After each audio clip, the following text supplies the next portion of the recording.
현대로템을 한번 보겠습니다.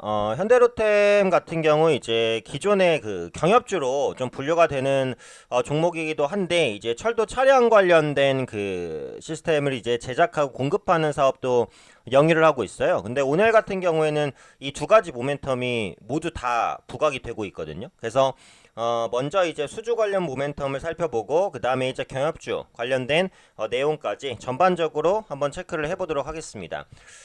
우선 이제 현대로템이 오늘 부각받는 것은 그 폴란드죠. 네. 폴란드 철도 시장에 진출을 한다라는 겁니다. 3,458억 규모의 트램 편성을 낙찰받았다라는 거죠.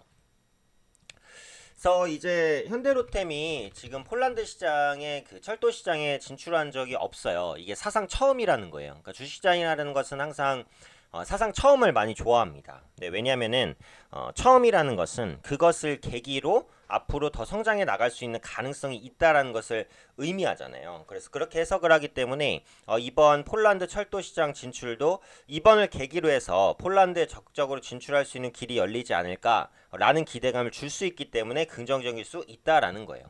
그래서 수주 내용을 보면은 트램입니다. 트램 3,358억 원 규모. 그러니까 규모가 어때요? 작지 않죠? 네. 3천억이 넘기 때문에 이제 굉장히 큰 규모라고 보시면 될 것 같아요. 근데 여기서 이제 그 궁금하실 부분이 이제 트램이라는 거거든요. 이 트램이 뭘까에 대한 부분인데, 트램은 그 도로 위에 깔려 있는 레일을 주행하는 노면 전차입니다. 그래서 이제 이게 그 중요한 게 뭐냐면은 전기를 사용한다는 거예요. 화석 연료를 사용하는 게 아니라 이제 전기를 사용해서 움직인다라는 겁니다. 그러니까 당연히 이제 오염물질 배출이라든지 이런 부분이 적을 수밖에 없고 또 미세먼지를 줄이는데도 당연히 이제 좀 효과적이겠죠. 그래서 이런 부분들이 현재 주목을 받고 있다라고 보시면 될 것 같고 지금 이 트램이라는 게 국내에서는 생소하지만 일본이라든지 뭐 미국이라든지 계속해서 이제 도입이 확대되는 추세예요. 그러니까 친환경 대중교통 수단으로 좀 평가를 받고 있거든요. 그래서 그런 부분들이 현재 부각이 되면서 트램 관련 수주를 따냈다라는 거예요. 그렇다는 것은 말씀드렸듯이 폴란드 시장의 첫 진출이면서도 이 트램은 전 세계적으로 적용이 되고 있다는 것. 근데 폴란드 트램에 대한 수주를 따냈다는 것은 뭐예요? 앞으로 폴란드 지역에서의 수주 증가 기대감도 있지만 폴란드를 제외한 다른 해외로의 수주 증가 기대감도 있다라는 거죠. 그래서 이런 부분들이 단순히 이번 수주에 끝나지 않을 것이다라는 기대감을 주고 있다라고 보시면 될 것 같아요. 그리고 현대로템 같은 경우 철도 차량 부분에서 강점을 좀 많이 가지고 있는 부분이 있습니다. 그래서 한 4년 정도 전에도 터키에서 이제 철도 차량 관련된 수주를 했어요. 그래서 해외 수출 실적에 대한 그런 데이터를 좀 꾸준히 쌓아왔다라고 보시면 될 것 같고 이 트램이라는 게 국내에서도 도입될 것으로 지금 보여지고 있거든요.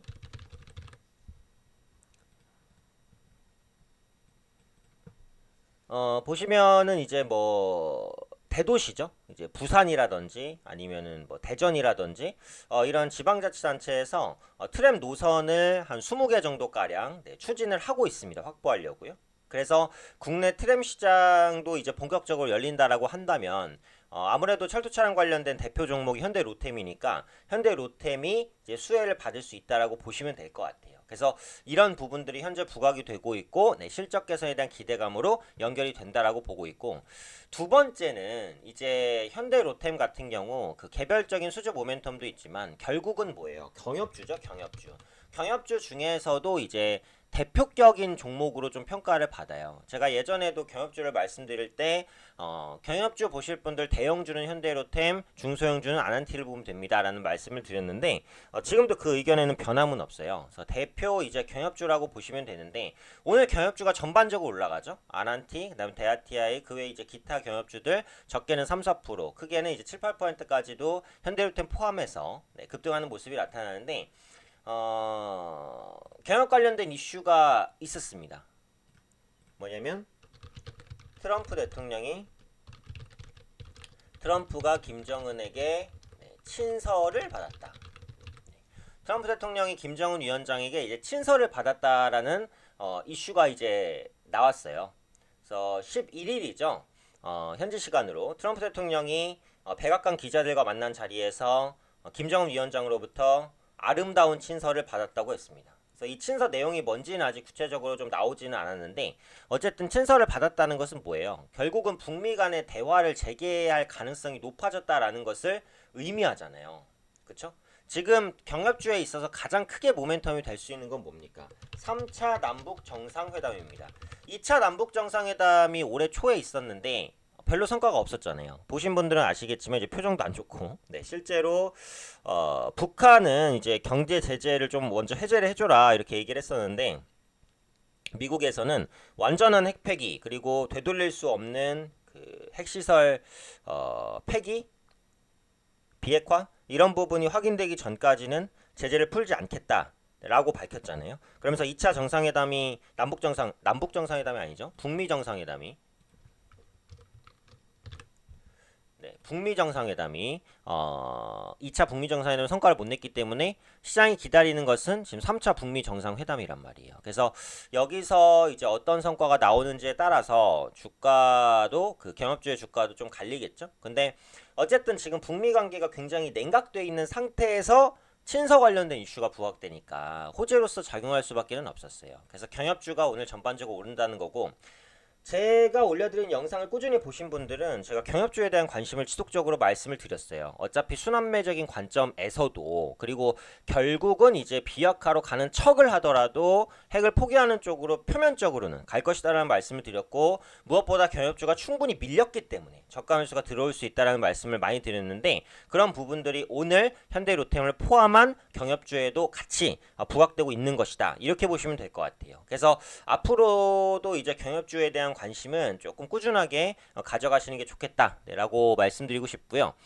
지금 현대로템은 기술적으로는 이제 조금 부담스러운 구간까지 왔습니다. 그쵸? 오늘 고점을 찍고 윗꼬리를 달고 있는 가격대가 이전 매물대 구간에 지금 맞닿아 있잖아요. 그래서 차익 실현 매물이 나올 수 있으니까 현대로템은 이제 신규 진입을 하기에는 정말 좀 리스크가 큰 위치라고 봐야겠죠. 보유하고 계신 분들도 1차적으로는 한번 털고 밑에서 뭐 다시 한번 잡던지 그거는 이제 차후에 결정하시는 게 좀 더 나을 것 같아요. 그래서 오늘은 이제 현대로템이 가지고 있는 개별적인 수주 이슈, 그다음에 오늘 경협주가 움직이는 이유에 대해서 종합적으로 정리를 해드렸습니다. 그래서 앞으로도 그 3차 북미 정상회담에 대한 기대감이 부각될 때마다 경협주가 움직일 수 있고, 그러니까 트럼프 대통령 자체적으로도 어쨌든 올해 안에는 북한과 뭔가를 이루어내려는 그런 액션들을 취할 거예요. 왜냐하면 그래야지 대선에 도움이 되잖아요. 그러니까 트럼프 대통령이 미국 경제 성장률을 끌어올렸다 이런 거에 대해서는 이제 호평이 있어요.